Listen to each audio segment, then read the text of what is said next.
Hi everyone, welcome back to my channel. In this video, I'm going to show you how you can make the great Dalgona coffee. First thing you need is 1 tablespoon of instant coffee. I use Nescafe Gold. The second thing that you need is 1 teaspoon of sugar. Well, the amount of sugar that you use is very optional and it depends on your taste. Well, I like my coffee to be a little bitter.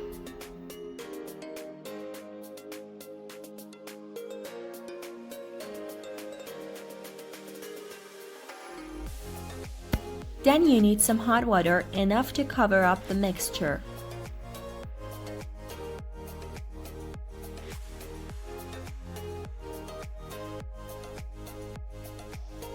Then whip the mixture for 3 to 5 minutes until it gets creamy and lighter in color.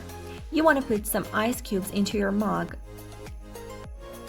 You can add milk as much as you want, for example, half of the mug. Then you add your whipped coffee mixture on top of the milk.